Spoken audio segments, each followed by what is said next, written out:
RTL.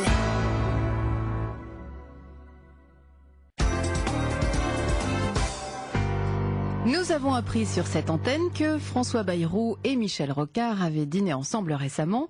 Le grand juron avait dissimulé des micros sous la table et voilà ce que ça a donné. Qu'est-ce qui fout ce compte centriste? Encore la bourre? Ah, et voilà. Ça sort si que t'arrives, t'as trouvé facilement? Bonjour Michel, oui, j'ai trouvé facilement, mais ça fait 1 heure que je tourne. Il faut arrêter de bipolariser les trottoirs. J'en ai chié pour garer mon tracteur. Allez, pose ton cul et regarde le menu. Oh, il y a des endives, tiens.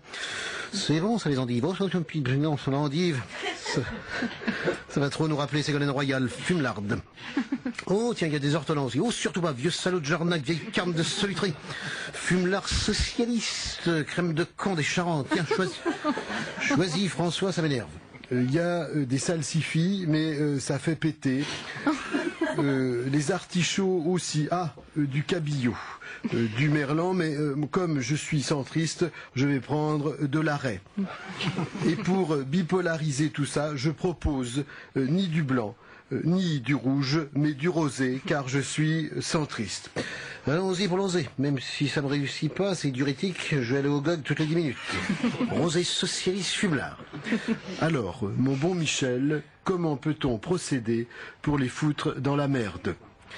Tramons, complotons, ourdissons et sauve la France de la menthe religieuse socialiste de Solferino, au tombeau de la gauche. La stratégie consiste à la fois à l'éviction du troll de l'UMP qui passe par un soutien que je t'apporte, moi Michel Rocard, si tu donnes le poste de Premier ministre à Dominique Strauss-Kahn et dans le cul la balayette à ce parti de merde. Tu as raison. Dans le cul la balayette. À ce propos, passe-moi le beurre. Jack Lang, une fois de plus, vous avez l'air furax. Il y a de quoi, Roberta? Passez-moi l'expression, mais cette campagne part en couille. Je ne suis au courant de rien. Et pendant que je conseille la sauterelle des marais, on me fait des petits arrangements entre amis. Merde! Et Bibi, sans le gaz, j'ai pas une tête de candidat de centre-gauche, moi. J'ai pas la tête d'un Premier ministre de Bayrou, moi. Je suis quand même mieux que Strauss-Kahn, merde, et je le prouve. Ma femme n'a jamais fait vendeuse de pull mohair sur TF1. Moi, quand on me donne une cassette, je la regarde.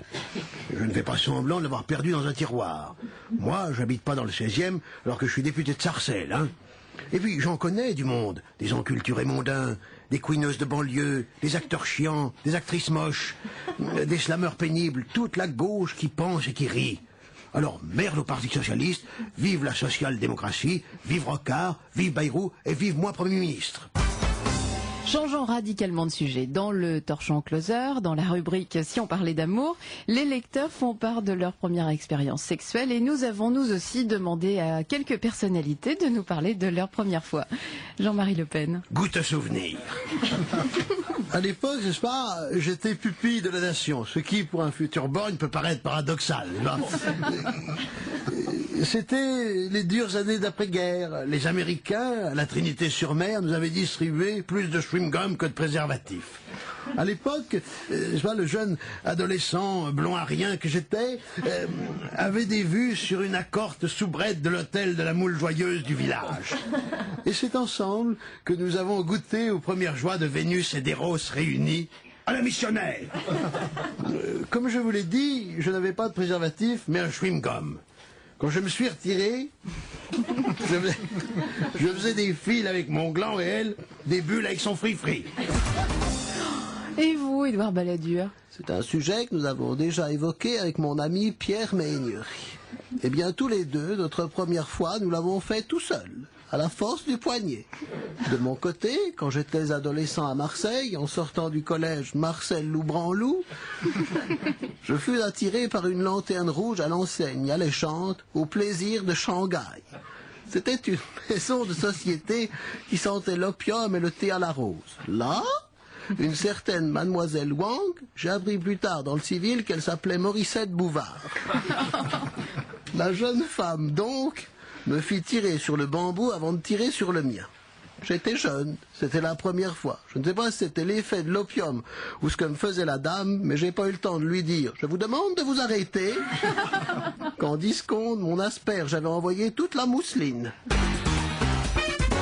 La connerie du jour. La connerie du jour trouvée dans Libération où Ségolène Royal promet une présidence sans gaspillage. Ah, les Français sont rassurés, c'est le Parti Socialiste qui payera son stérilet.